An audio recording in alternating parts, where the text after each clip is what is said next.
today we're going to be taking a look at one of my favorite films of all time, Toho's 1954 classic Gojira, directed by Ishiro Honda.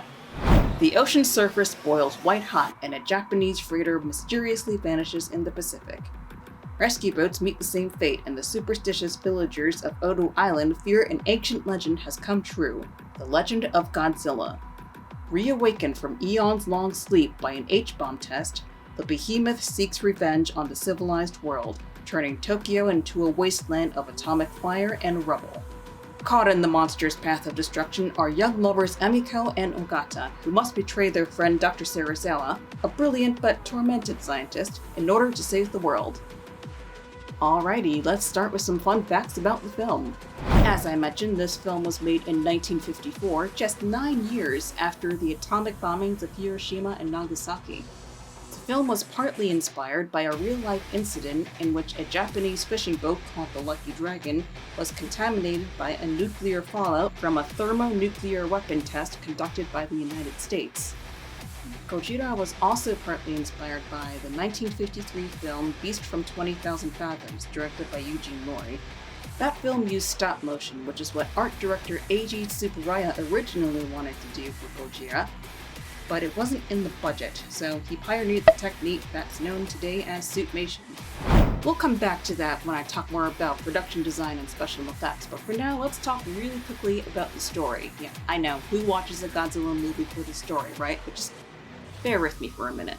This movie has all your classic 50s monster movie tropes. Monster kills first victims off screen, no one believes it's actually a monster until they see it, the military wants to kill it, the scientist wants to study it, there's a human love story thrown in there. This film has it all. Now, unlike some other films where there's romance for the sake of romance, it came from beneath the sea, the love triangle between Emiko, Ogata, and Dr. Serizawa actually plays a role in adding some tension to the already tense situation of a giant radioactive monster destroying everything in its path. So, Emiko and Serizawa were supposed to get married because the marriage was arranged when they were kids.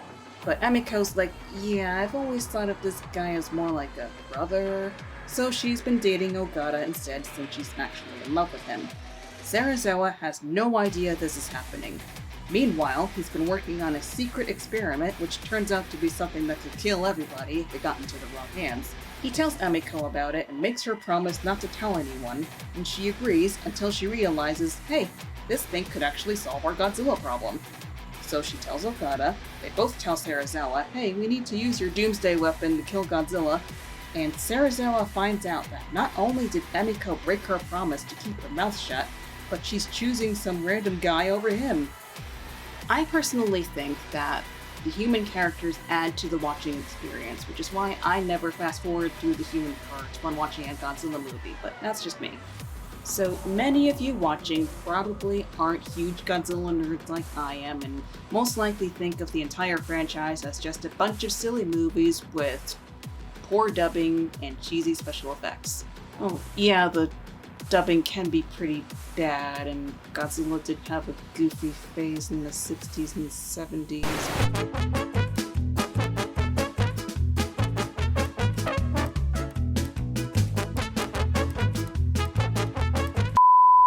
But it wasn't always like that.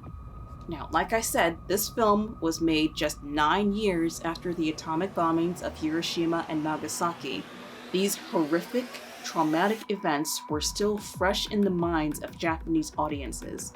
So to see a film about a monster created by an atomic blast, laying waste to Tokyo just by going for a late night stroll and breathing, that's gotta hit home for some people.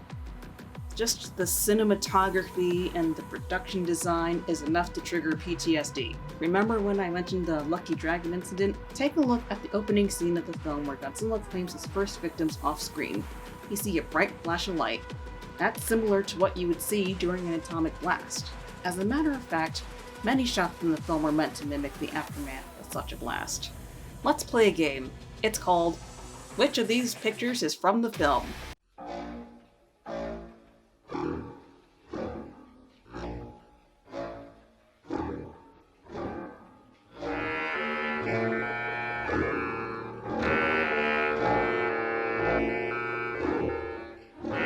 The point I'm trying to make here is that the production design is realistic and helps drive home the message of the film, which is that atomic weapons are bad, and bad things can happen if you use them.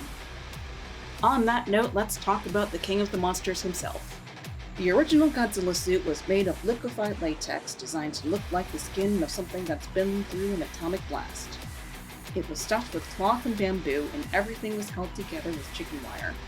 The suit was worn by none other than Haruo Nakajima, who passed out several times during filming because the suit was so hot and heavy. He went on to play Godzilla and other Toho monsters for a good chunk of the 60s and 70s. The cinematography in this film is amazing. Godzilla looks so awesome. I love this shot right here. The low angles, the miniature sets, he really looks like a monster. I mentioned Eiji Tsuburaya earlier and that he wanted to do stop motion for this film but wasn't able to due to time and budget constraints. Well, that led him to pioneer the technique of suitmation. This was the first film of its kind. Matter of fact, the first project of any kind in Japan that used this technique. And it led to other Japanese projects using this technique, such as Super Sentai, which is known here in America as Power Rangers, Ultraman, Zone Fighter, Gamera, etc. I guess you can say it's a good thing that he didn't have the budget or the time to do stop motion. Thank you very much for watching this video all the way to the end. I hope you enjoyed it, and if you did, be sure to give it a thumbs up.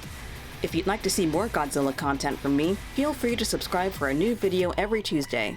See you next time!